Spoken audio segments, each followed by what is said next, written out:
Bismillahirrahmanirrahim. Assalamualaikum warahmatullahi wabarakatuh. Alhamdulillahi rabbil alamin. Wa bihi nasta'inu ala umuri dunya waddin. Wassalatu wassalamu ala asyrafil anbiya'i wal mursalin wa ala alihi wa sahbihi ajma'in, amma ba'du. Subhanaka la ilma lana illa ma 'allamtana innaka antal alimul hakim wa tub 'alaina innaka antat tawwabur rahim. Rabbi shrah li sadri wa yassir li amri wahlul 'uqdatam min lisani yafqahu qawli.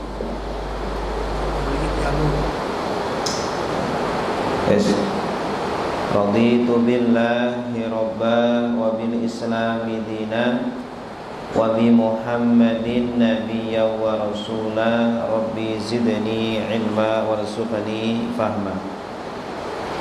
Alhamdulillah, Bapak Ibu kaum muslimin muslimat yang dirahmati oleh Allah, pada malam hari ini Allah masih memberikan nikmat-nikmatnya yang sangat banyak, yang tidak bisa kita hitung satu persatu. Wa in ta'uddu ni'matallahi la tuhsuha. Jika kita mau menghitung nikmat-nikmat Allah, pasti tidak akan bisa menghitungnya. Alhamdulillah, mari kita gunakan nikmat Allah ini dalam rangka kebaikan, dalam rangka beribadah kepada Allah. Karena Allah ciptakan mata, Allah ciptakan mulut, Allah ciptakan telinga, Allah ciptakan nikmat-nikmat yang kita rasakan adalah untuk beribadah, bukan untuk bermaksiat, ya, bukan untuk dianggurkan, tidak dipakai, tetapi untuk dipakai apa? Beribadah kepada Allah Subhanahu wa ta'ala. Salawat serta salam semoga selalu tercurahkan kepada Nabi Agung, Nabi harapan kita semuanya, kekasih kita semuanya, Nabi Muhammad sallallahu alaihi wasallam. Semoga kita benar-benar diakui sebagai umatnya, ya, agar diakui oleh beliau bagaimana?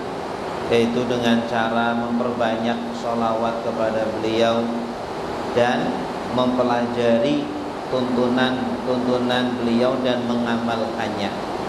Ya, ini adalah bukti bahwa cinta kita adalah asli, cinta kita adalah benar kepada Rasulullah, dan semoga kelak kita dikumpulkan di surga bersama beliau. Amin ya rabbal alamin.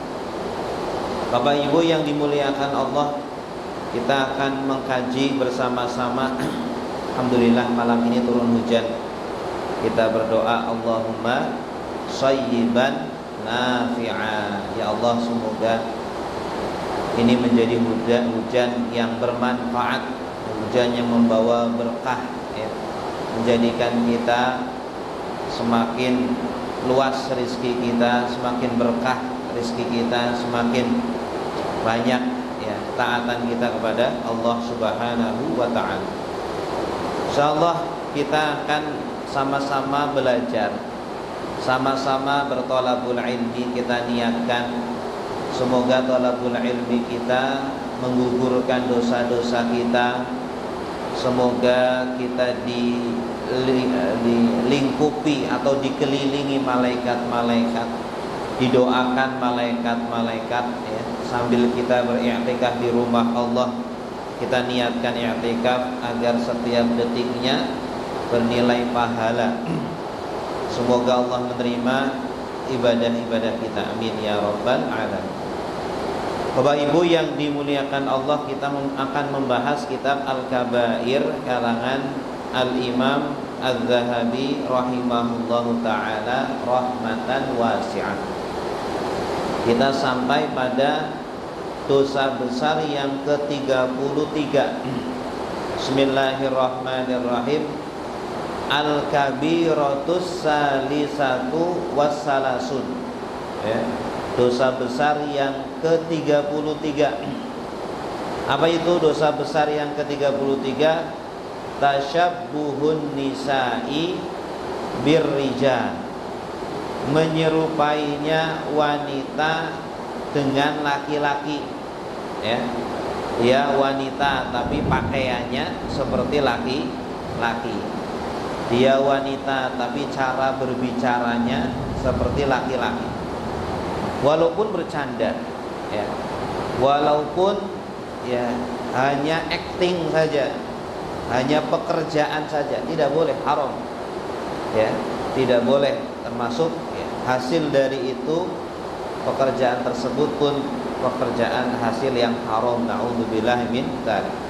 Pakaiannya atau cara berbicaranya atau cara berjalannya, ya, ini tidak boleh perempuan menyerupai laki-laki, ya, atau disebut dengan tomboy, wanita tomboy. Ini bukan dosa kecil, bukan dosa kecil, walaupun banyak orang yang memakluminya, ya. Sekarang kita mungkin melihat ada orang-orang wanita-wanita tomboy, ulah dimaklumi saja. Ini salah satu musibah, ya, yang menimpa kaum muslimin. Kita melihat ada wanita tomboy atau sebaliknya, ya, laki-laki bencong, ya, yaitu watasyabbuhu ar-rijal bin nisa, menyerupainya laki-laki dengan perempuan. Ini ya juga termasuk dosa besar. Pakaiannya atau cara berbicaranya, cara berjalannya, ya, tidak boleh laki-laki menyerupai perempuan atau disebut dengan bencong. Ya, walaupun bercanda, walaupun acting, ya, sedang bekerja umpama, artis umpama. Lebih dosa lagi kalau sampai dia naudzubillah merubah alat kelaminnya, ya, dosanya berlipat. Sudah menyerupai saja cara berbicara dengan seperti lawan jenis saja itu sudah haram. Kita laki-laki ngomongnya seperti perempuan, kita sebut bencong atau banci atau waria, terserah nyebutnya apa, ya, itu saja sudah haram. Apalagi sampai menjadi pekerjaannya, ya, ngamen dengan cara begitu, atau menjadi yang di salon itu yang suka krias-krias, ya, atau sebagai pelawak atau sebagai artis. Bahkan ada, Pak, wanita bencong itu sebagai ustaz, ya, bencong sebagai ustaz. Ada, saya lihat di YouTube, di video, dia laki-laki tapi penampilannya seperti perempuan, ya, kemudian jadi ustazah gitu, padahal laki-laki gitu. Naudzubillah min dzalik. Ini berlipat-lipat, sudah terkena, ya, larangan tidak boleh kita menyerupai lawan jenis, kemudian juga larangan menyepelekan agama, menghinakan agama. Agama bagus, disampaikan bagus, ayat hadis disampaikan bagus, tetapi kalau cara menyampaikannya dengan merendahkan agama, bisa jadi, ya, ini dosanya berlipat-lipat. Naudzubillah min dzalik. Nah, kita yang melihatnya, lihat bencong atau melihat tomboy, kadang sudah biasa, ya, padahal ini dosanya dosa besar. Dan memang hadis Nabi mengatakan la ta'murunna bil ma'ruf, sungguh hendaklah kalian memerintahkan kepada yang ma'ruf, wala tanhunna 'anil munkar, sungguh kalian cegahlah kemungkaran. Ya, kalau tidak kalian melakukan seperti itu, ya, sayusallitu 'alaikum syirarakum, kata Nabi. pasti nanti kalian akan dikuasai oleh pemimpin-pemimpin dari kalangan orang-orang terburuk kalian.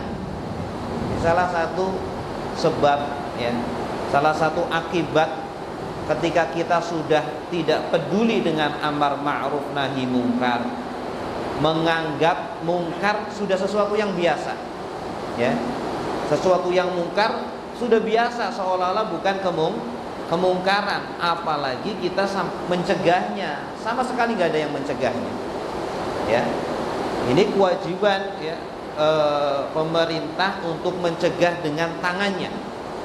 Yang punya wewenang ya sebagai pemerintah dari mulai teratas, presiden, kemudian menteri, kemudian gubernur, kemudian bupati, terus sampai bahkan sampai lurah, RW, RT itu punya kewajiban untuk merubah kemungkaran karena mereka punya wewenang, ya. Imam Asy'arani, Abdul Wahab Asy'ari mengatakan bahwa mencegah kemungkaran ya dengan tangan itu adalah wewenangnya pemerintah. Yang paling wajib adalah pemerintah. Kita juga dianjurkan, tapi sunnah, karena dikhawatirkan membahayakan jiwa, membahayakan diri kita, ya. Tetapi yang wajib adalah pemerintah yang punya wewenang. Makanya hati-hati Pak, kalau kita ditunjuk sebagai ketua RT, ketua RW, melihat kemungkaran di lingkungan kita nggak ada usaha untuk merubah, pertanggungjawabannya besar, ya, pertanggungjawabannya besar. Sebagai pemerintah maka wajib mencegahnya dengan tangannya. Man ra'a minkum munkaran falyughayyirhu biyadihi. Dengan biyadihi itu pemerintah. Fa illam yastati' fa bilisanihi. Kalau tidak sanggup dengan tangannya, kita nggak punya wewenang, kita bukan bagian dari pemerintah, maka dengan lisannya. Ya, Syekh Abdul Wahab Asy'arani mengatakan dengan lisannya ini adalah tugasnya para dai, para ustadz, para ulama menyampaikan, ya, ataupun orang-orang awam yang punya ilmu juga punya kewajiban menyampaikan, berdakwah. Balighu anni walau ayat. Tetapi yang terdepan adalah para dai, menyampaikan mana yang mungkar, menyampaikan mana yang salah, ya, agar masyarakat jelas paham mana yang salah dan harus dianggap itu sebagai kemungkaran. Jangan sampai kita menganggap itu sudah biasa, sudah wajar, nggak apa-apa. Akibatnya apa? Kita akan dikuasai pemimpin dari golongan orang-orang terburuk di antara kita. Hanya pemimpin kita adalah orang yang terburuk di antara kita, ya. Tidak lain ini akibat karena sudah tidak peduli dengan amar ma'ruf nahi mungkar. Kemudian nanti akan ada orang yang terbaik dari kalian berdoa kepada Allah tapi sama sekali tidak akan diijabah doanya.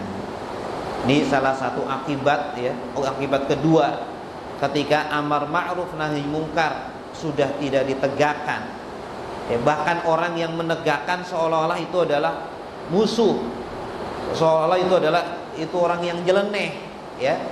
Akhirnya apa? Orang terbaik di antara kita berdoa tidak akan dikabulkan oleh Allah Subhanahu wa ta'ala. Walaupun dia seorang wali, walaupun dia seorang ulama, seorang habib, seorang yang sangat dekat dengan Allah, jarang sekali bermaksiat kepada Allah, tidak akan dikabulkan doanya oleh Allah Subhanahu wa ta'ala. Kenapa? Karena amar ma'ruf nahi mungkar sudah tidak berjalan di masyarakat. Makanya Bapak Ibu, kita harus menganggap itu sebagai kemungkaran. Kalau tidak bisa dengan tangan kita, dengan kekuasaan, karena kita bukan bagian dari pemerintah, maka dengan lisan, ya, setidaknya dari diri kita dulu, kemudian keluarga, kemudian lingkungan terdekat kita. Tidak bisa juga dengan lisan kita, fa biqalbih, setidaknya dengan hati kita. Jangan sampai kita ridho, jangan sampai kita malah senang kita lihat ada, mohon maaf, pelawak yang banci, malah kita ketawa-ketawa, malah kita nggak mau ganti itu channel, nggak mau diganti itu apa YouTube-nya, senang lihat yang seperti itu. Berarti kita ridho, berarti hati kita belum mengingkari, ya. Berarti tidak ada amar ma'ruf nahi munkar di dalam hati kita, baik dengan tangan, dengan lisan, dengan hati nggak ada. Ya, harus setidaknya tangan tidak bisa dengan lisan, lisan tidak bisa dengan hati. Hati bagaimana? Mengingkari, tidak ikut di dalamnya, tidak senang menontonnya, ya, dan mendoakan semoga Allah merubah, ya. Kita nggak bisa merubah dengan tangan, dengan lisan, kita doakan. Mungkin doa kita mustajab, ya, sehingga bisa merubah orang tersebut, bisa mendapat hidayah, kemudian bertobat kepada Allah Subhanahu wa taala. Pernah, ya, Imam Ma'ruf Al-Karhi, beliau sedang duduk di samping dekat Sungai Daglah. Sungai Daglah itu ada di Irak. Melihat ada perahu, Pak. Perahu kecil tapi isinya laki-laki dan perempuan. Ya, sedang nyanyi-nyanyi, sedang bersenang-senang. Ya. Kemudian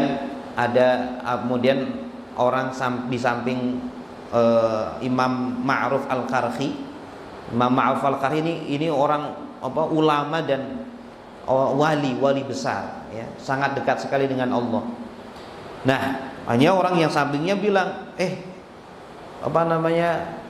istilahnya kalau sekarang mungkin, Pak Yai, itu tolong dong didoakan gitu ya, atau dinasehati agar bertobat, agar meninggalkan perbuatannya. Itu orang-orang yang ada di perahu, nyanyi-nyanyi, kemudian minum minuman keras, main wanita.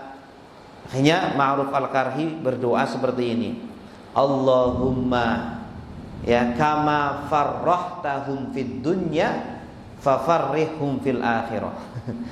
Ya, doanya gimana artinya? Ya Allah, sebagaimana Engkau girangkan mereka di dunia, sebagaimana Engkau jadikan mereka senang di dunia, nyanyi-nyanyi gitu, maka girangkan mereka juga nanti di akhirat.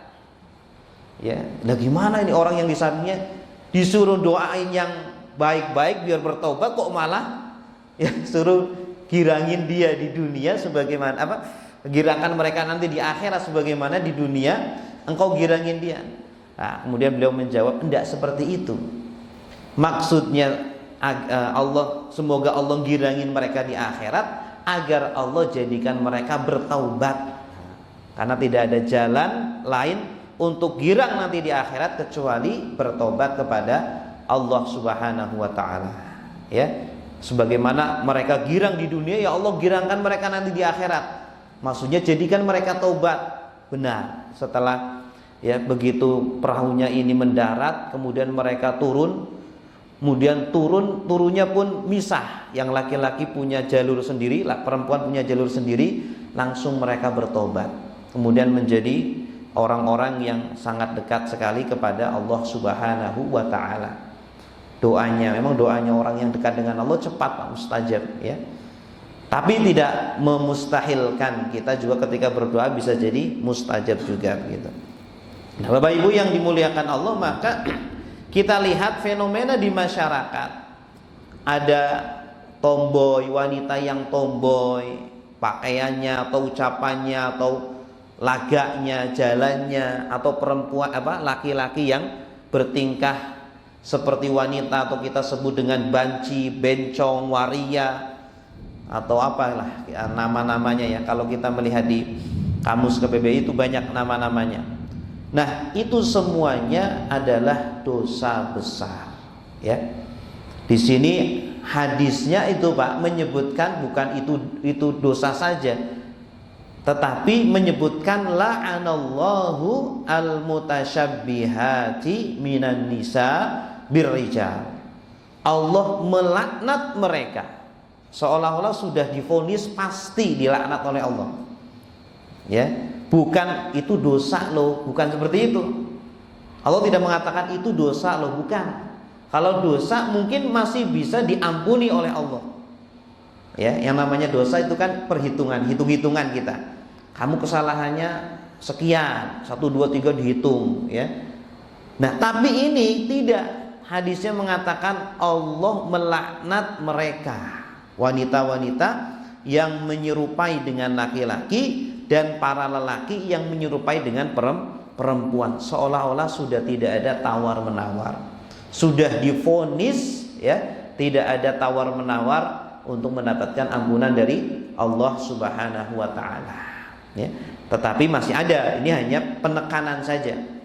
Ya, sifat redaksinya penekanan dari Rasulullah Sallallahu Alaihi Wasallam bahwa ini adalah dosa besar nih, bukan hanya dosa biasa. Artinya mereka masih bisa bertobat kepada Allah Subhanahu Wa Taala.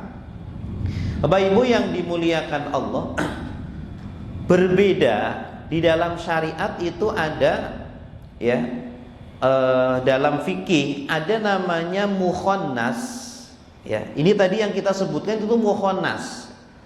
Orang yang ya sebenarnya laki-laki, kelaminnya laki-laki, tetapi pakaiannya menyerupai perempuan.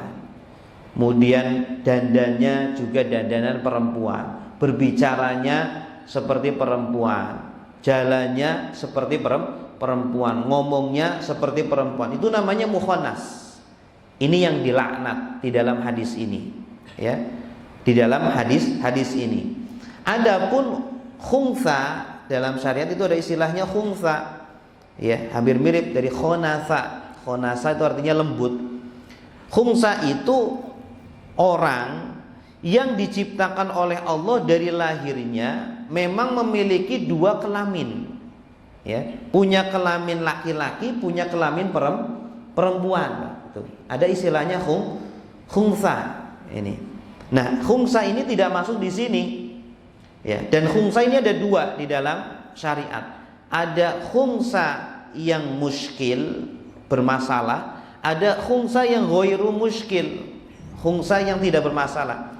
Khunsa yang tidak bermasalah itu yang punya 2 alat kelamin, tetapi ya bisa dibedakan mana alat kelamin yang dominan gitu. Dua-duanya aktif, Pak. Mohon maaf, dua-duanya aktif, bisa mengeluarkan ya pipi, mengeluarkan kotoran, dua-duanya aktif. Tapi bisa dibedakan. Bagaimana cara membedakannya ya? Atau salah satunya aktif. Kalau salah satunya aktif gampang. Seumpama yang aktif kelamin laki-laki, oh berarti dia laki-laki. Yang aktif kelamin perempuan, oh berarti perempuan. Nah, itu ghairu muskil, tidak bermasalah, gampang untuk menentukan. Maka dia dihukumi sesuai dengan kelamin yang aktif.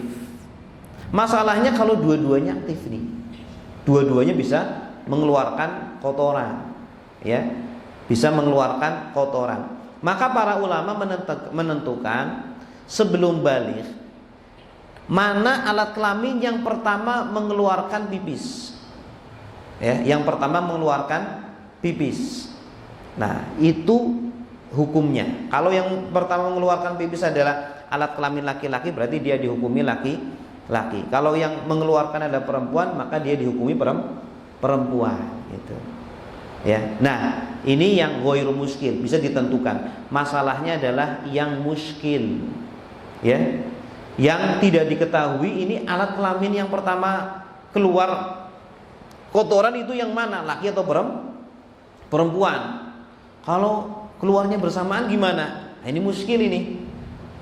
Pipisnya keluar bersamaan dari 2 alat kelamin, ini muskil ini. Maka para ulama mengatakan mana yang paling banyak pipisnya. Ya, fikih itu detail, Pak. Fikih itu apa? Jelas. Mana yang paling banyak pipisnya? Apakah dari alat kelamin laki-laki atau perempuan? Kalau dari laki-laki berarti itu laki-laki. Kalau dari perempuan berarti perempuan. Tapi kasus yang seperti ini sangat jarang sekali. Ya, saking sangat jarangnya hampir nggak ada. Ya, jadi khunsa hampir tidak ada di dunia ini. Tapi ada, tapi hampir tidak ada. Di masyarakat yang kita lihat orang yang bencong, banci, itu bukan khunsa.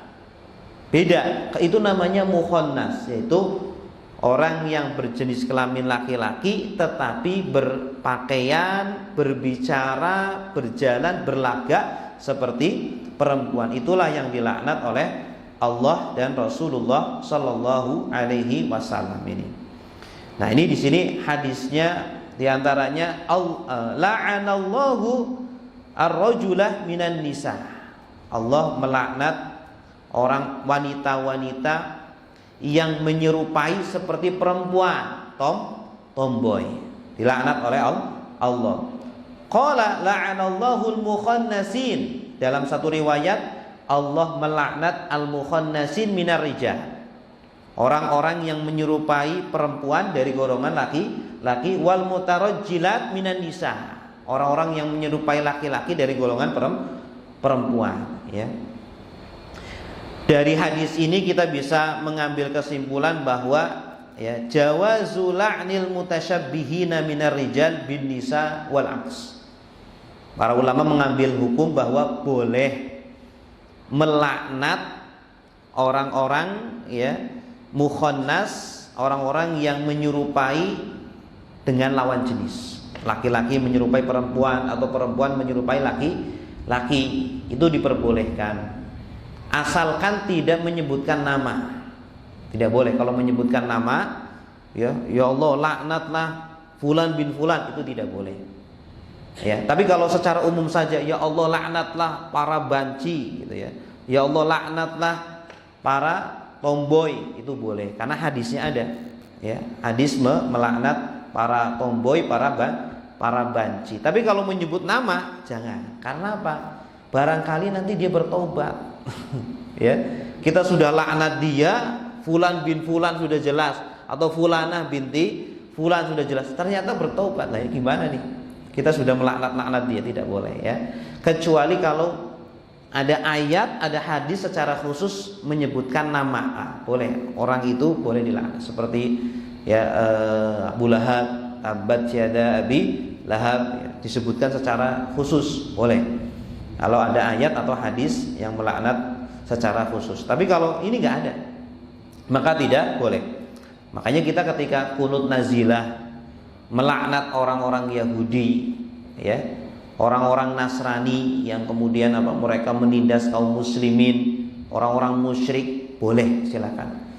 Bahkan Rasul itu dalam salah satu kunut nazilahnya ketika ada 70 sahabat beliau ya yang hafal Quran dibunuhi oleh orang-orang ya suku Arab di sana, Rasul melaknat secara khusus mereka. Allahumma la'an ya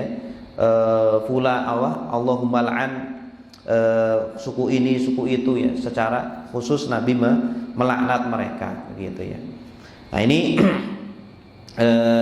hukum melaknat diperbolehkan secara umum. Adapun secara khusus namanya tidak diperbolehkan kecuali ada nas yang secara khusus menyebutkan laknat tersebut. Kemudian al-mukhannas au mutarajjilah ya'taridu ala sifah allati khalaqahu Allah 'alaiha. Kenapa dilaknat oleh Allah? Kenapa kok dosanya sampai besar sekali gitu ya? Mungkin kita menganggap biasa aja, udahlah nggak apa-apa, mungkin kan sudah penciptaannya dari awal. Kalau penciptaannya dari awal sudah seperti itu, artinya begitu lahir langsung seperti itu, Pak. Maka ini tidak tercela ya. Kalau dia tidak bisa merubahnya. Kan ada sebagian laki-laki kan ngomongnya agak mendayu-dayu gitu ya. Tapi memang sudah pembawaannya seperti itu. Dia nggak sengaja, tidak menyengaja untuk seperti banci gitu. Maka yang seperti itu ditolerir. Tetapi yang dipermasalahkan adalah yang dia sengaja ya, memang ingin menyerupai wanita karena memang mungkin, mohon maaf, salah pendidikan. Ketika kecil mungkin orang tuanya mencampurkan dengan lawan jenis, tidurnya bareng, mainnya bareng dengan perempuan, tidak disuruh main dengan laki-laki. Makanya kan Rasul memerintahkan kita kalau punya anak laki-laki, anak perempuan, kalau sudah udah agak besar harus dipisah tempat tidurnya agar tidak kejiwaannya agar bisa berbeda antara laki-laki dan perempuan. Kalau ternyata kita abai dalam pendidikan anak-anak kita, kita yang terkena dosa juga. Ya, karena Allah sudah berfirman, "Ku anfusakum wa ahlikum naro." Ya. Jagalah oleh kalian diri kalian dan keluarga kalian dari neraka. Ya. Besar atau kecil, ketika ada banci atau bencong bisa jadi pengaruh dari orang tuanya, salah pendidikan dari orang tuanya. Makanya beliau di sini menyebutkan ayat ini, ku anfusakum wa ahlikum naro. Ya. Kalau ternyata salah pendidikan, kita yang mungkin sebagai korban, ya, mungkin naudzubillah bukan kita ya, orang yang menjadi bencong begitulah, ya harus ada usaha untuk berubah. Dan insya Allah bisa, ada terapinya, ada orang-orang yang sudah berubah. Saya banyak lihat orang-orang yang ya dulunya bencong, sekarang alhamdulillah dia dagang itu sempolan. Saya ada tahu satu orang gitu. Kemudian ada juga artis Aming juga ya sudah taubat. Saya lihat kayaknya sudah taubat. Aming itu sudah nggak pakai pakaian yang seperti itu lagi, juga ngomongnya juga sudah biasa, sudah ke masjid, sudah sholat begitu ya. Bisa sebenarnya, cuma kadang karena kurang arahan, kurang pengayoman ya. Ini harusnya tanggung jawab dari pemerintah untuk membuat program khusus lah untuk daerah sekitarnya yang mungkin ya jangan kita katakan dia sebagai pelaku, mungkin korban gitu. Ya, karena salah didik dari orang tua akhirnya, atau salah pergaulan akhirnya menjadi seperti itu. Ya, harus kita bikinkan mungkin sebuah program, sebuah tempat rehabilitasi agar merubah ya cara berbicaranya, cara berjalannya, berpakaiannya. Mungkin kalau itu menjadi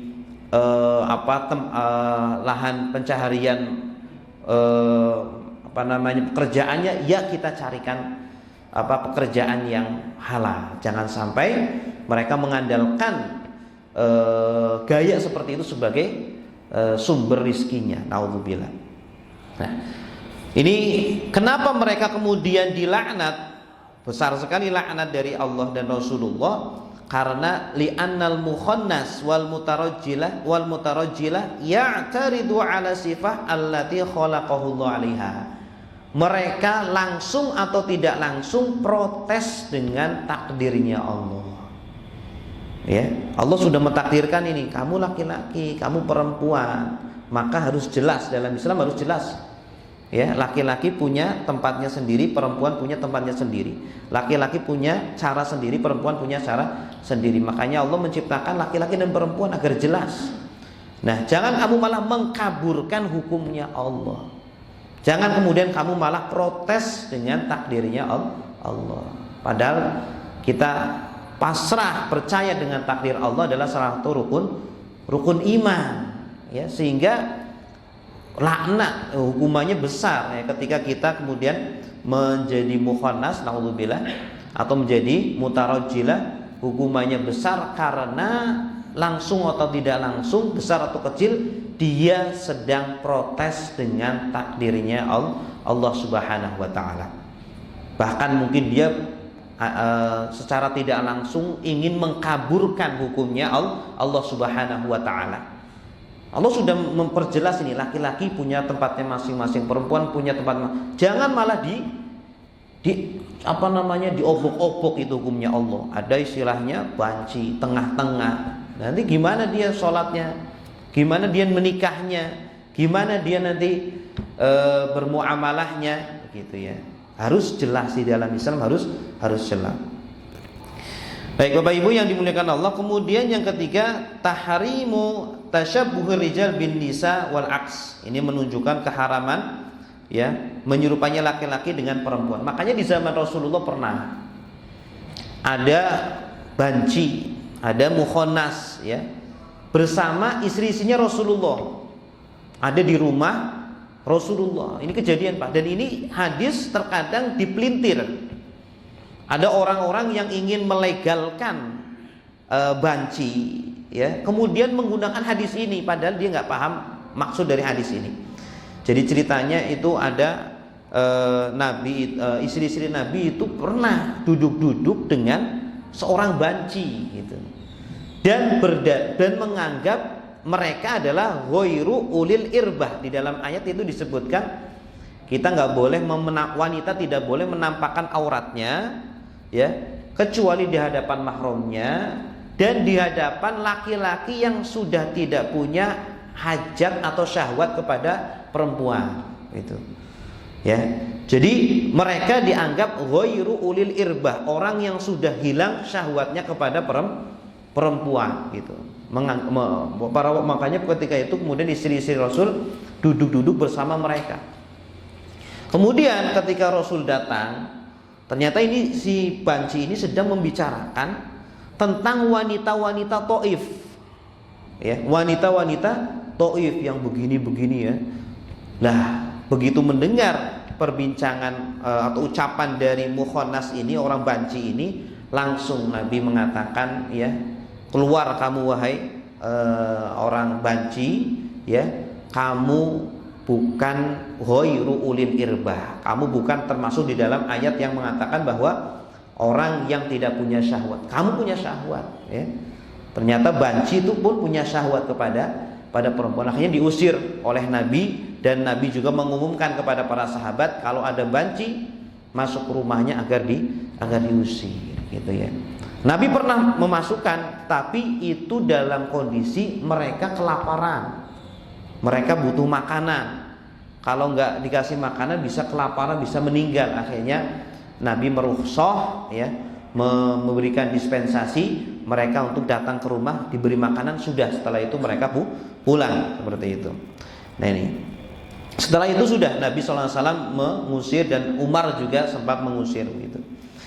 Baik Bapak Ibu yang dimuliakan Allah. Kemudian di dalam sebuah hadis juga Rasulullah SAW menyebutkan, sinfani min ahlin nar, ada dua kelompok, ya, kata Nabi, yang mereka termasuk dari ahli neraka.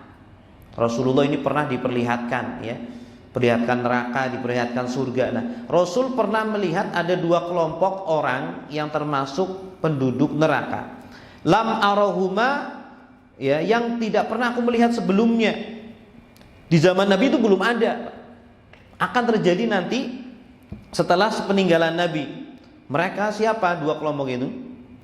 Qaumun ma'hum siyatun ka'adnabil baqar yadribuna biha annas, ya. Orang-orang yang punya pecut. Pecutnya itu seperti ekornya sapi.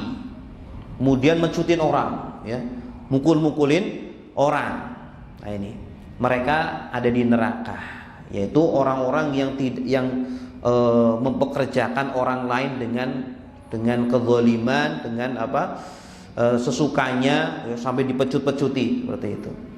Ya, ini banyak para ulama yang menyebutkan bahwa di zaman sekarang, ya, zaman sekarang banyak orang-orang yang bertindak semena-mena kepada orang lain, ya, baik, ya, dari pemerintah ataupun dari kalangan-kalangan umum biasa yang mendolimi kepada orang-orang di bawahnya, gitu.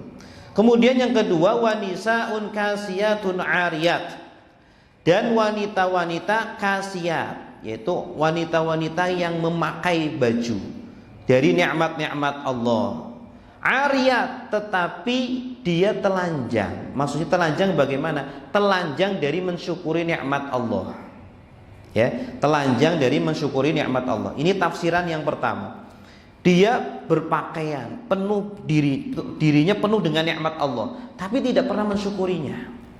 Telanjang dari mensyukuri nikmat Allah. Ini makna yang pertama. Makna yang kedua, wanita yang antal basal mar'ah sauban raqiqan yasifu launa badaniha. Dia berpakaian, tetapi pakaiannya transparan, pakaiannya tipis, pakaiannya ketat. Jadi berpakaian tapi seolah-olah nggak berpakaian, gitu. Ya, kalau kita lihat orang-orang Arab itu zaman dulu pakaiannya itu tertutup, ya. Orang Yaman itu pakaiannya hitam-hitam tutup. Kalau kita ke Hadramaut, ke Tarim itu, Pak, itu wanita itu nggak kelihatan, ya, mukanya ditutup pakai cadar, kemudian tubuhnya ditutup baju hitam. Jadi kalau kita lihat wanita itu seperti apa? Hitam aja gitu, pakaian yang hitam gitu, nggak kelihatan, ya, nggak transparan, nggak tipis juga, apalagi ketat. Nah ini kata Nabi, nanti ada wanita-wanita yang berpakaian seolah-olah nggak berpakaian tapi pakaiannya ketat, berpakaian tapi transparan, berpakaian tapi tipis pakaiannya, seolah-olah tidak berpakaian. Kasiyatun ariyat. Di zaman dulu nggak ada, nah sekarang terjadi. Ya, kita lihat banyak wanita-wanita berpakaian tapi seolah-olah tidak berpakaian. Ma'ilat, ya. Kemudian aikila an taatillah. Makna yang pertama ma'ilat adalah orang-orang yang apa namanya? Ma'ilat itu condong atau yang tidak lurus, bengkok. Ya, wanita-wanita yang bengkok dari taat kepada Allah, tidak taat kepada Allah. Ya, sudah jauh meninggalkan perintah-perintah Allah. Ma'ilat. Nanti banyak wanita-wanita yang seperti itu. Atau ma'ilat di sini bisa juga artinya adalah berjalan lenggak-lenggok, ya, kanan kiri, atau ya sengajalah cara berjalannya itu untuk menarik lawan jenisnya. Mumilat atau mumilat, yu'allimna ghairahunna al-fi'l al-madhmum. Udah dia jalannya seperti itu, bikin laki-laki tergoda. Padahal laki-laki nggak digoda saja sudah tergoda, Pak, ya. Apalagi digoda, ini masalah. Nah, dia sudah jalannya seperti itu, ngajarin yang lain juga seperti itu. Sekarang udah jadi kontes, Pak. Ya enggak? Ada kontes apa namanya itu? Bahkan kontes busana muslim gitu. Anak-anak kecil diajarin jalan lenggak-lenggok, pakaiannya busana muslim. Kita kadang anggapnya itu kebaikan, padahal kemungkaran. Ini karena di akhir zaman kemungkaran dianggap sebagai sebuah kebaikan, kebaikan dianggap sebagai kemungkaran, berbalik dunianya, gitu ya. Sehingga yang memimpin kita adalah orang terburuk di antara kita, orang terbaik di antara kita berdoa nggak diijabah oleh Allah Subhanahu wa taala. Memilat, ya, dia malah mengajari yang seperti itu. Kemudian ru'usahunna ka'asnimatil bukhti al-ma'ilah. Kepala-kepala mereka itu, ya, seperti kepala-kepala onta. Ya, jadi nanti itu di akhir zaman banyak wanita-wanita, ya, banyak yang menafsirkan hadis ini adalah ma'ilat mutabakhirat mumilat liaktafihinna, ma'ilat yatamasyatna al-mustah al-mailah wa hiya mustatul baghaya. Wanita-wanita yang menata rambutnya atau menata tutup kepalanya menyerupai seperti para pelacur-pelacur. Ya, rambutnya itu dibikin, padahal wanita biasa, ya, tetapi sudah menjadi tren. Ya, rambutnya digaya-gaya seperti gaya-gaya para pelacur, padahal bukan pelacur, orang biasa mungkin kita lihat. Ya, tetapi rambutnya dirubah-rubah seperti gaya pelacur, ya, atau menggunakan tutup kepala yang terlalu besar seperti punuk unta gitu. Sekarang banyak orang-orang pakai, wanita-wanita pakai jilbab besar-besar seperti itu, ya. Ini di zaman dahulu nggak ada. Nah, ini ada sesuai dengan prediksinya Nabi Shallallahu Alaihi Wasallam. Yukabbirnaha wa yu'adzimnaha bila fi isabatin wa imamatin au nahwihima. Digede-gedein, Pak. Ya, jilbabnya itu digede-gedein sampai tinggi gitu. Itu banyak sekarang. Ya, di Mesir pun banyak wanita-wanita itu jilbabnya sampai tinggi-tinggi begitu, ya. Nah, itu termasuk prediksinya Nabi Shallallahu Alaihi Wasallam bahwa akan ada yang seperti ini, dan sudah terjadi bahwa Nabi itu ketika berucap, ketika bersabda, la yantiqu 'anil hawa in huwa illa wahyu yuha. Semua yang keluar adalah wahyu. Tidak ada yang keluar dari hawa nafsunya. Kemudian yang kedua juga hadis ini menjelaskan tentang keharaman al-libas ad-dayyiq. Tidak boleh, ya, wanita-wanita itu memakai baju-baju yang ketat-ketat gitu. baju-baju yang ketat-ketat, awasyufuf yang transparan, alladzi yasiful aurah yang mendeskripsikan auratnya gitu ya, bentuk atau lekuk tubuhnya, au yujassimaha atau membuat lekuk tubuh yang jelas. Ini tentu hukumnya adalah haram. Tahrimu auni dhalamah ala zulmihim. Hadis ini juga menjelaskan tidak bolehnya kita membantu para penguasa yang zalim. Tadi yang pertama yang memakai pecut-pecut itu untuk mendolimi orang lain, itu kan tidak lain perintah dari atasan mereka. Kalau atasan mereka nggak memerintahkan, nggak akan mereka melakukan. Ya, kenapa IDF itu tentara-tentara Israel itu ya mereka berani seperti itu? Tidak lain perintah dari pimpinannya, dari perdana menterinya. Kalau nggak memerintah seperti itu, nggak akan seperti itu. Ya, nah ini. Kemudian talazumu dzikri hadaini sinfain dalilun ala talazubihima fil waqi' wa huwa al waqi'. Fa inna nisa al kasiyat al ariyat al mailat al mumilat habailur rijal alladzi bi aidihinna siyatun yadribuna an nisa. Ini penyebutan dua kelompok ini menunjukkan bahwa dua kelompok ini biasanya itu selalu bersamaan, ya. Ada orang-orang yang galak-galak, bodyguard lah kalau sekarang itu istilahnya bodyguard yang menjaga wanita-wanita yang seperti itu. Wanita yang berpakaian tapi seolah-olah enggak berpakaian. Wanita yang rambutnya seperti wanita-wanita pelacur ini. Jadi Nabi SAW ketika menyebutkan dua kelompok ini, biasanya dua kelompok ini memang bersamaan. Kemudian yang terakhir, tambihun anna hadzaini sinfain min ahlin nar iyadzan billah. Peringatan bahwa dua kelompok ini adalah termasuk dari penduduk neraka. Na'udzubillahi min dzalik. Baik Bapak Ibu yang dimuliakan Allah, demikian yang bisa kami sampaikan. Sudah habis ya waktunya ya. Baik. 1 menit lagi. Ada pertanyaan? Kalau ada pertanyaan silakan. Ya, silakan Pak. Kalau kita punya anak, kalau dia dibanci, bagaimana? Iya, kita sebagai orang tua harus menasehatinya, Pak. Tapi memang dari lahirnya itu begitu deh. Iya, dari lahirnya. Tapi sifat-sifat dan jalan Tapi bukan salah pendidikan ya. Bukan. Contohnya seperti apa? Tapi pakaiannya pakai pakaian perempuan gitu. Laki-laki. Oh. Oh iya. Iya. Kalau sesuatu yang sudah iya. Kalau itu dari lahir dan sulit untuk dirubah, maka yang seperti ini tidak tercela. Ya. Ada sebagian saya punya teman juga kalau ngomong kadang agak mendayu begitu. Tapi dia bukan banci, pakaiannya laki-laki biasa gitu ya. Nah, kalau yang seperti itu para ulama mengatakan itu tidak tercela karena memang dari lahir seperti itu. Wallahu a'lam bishawab.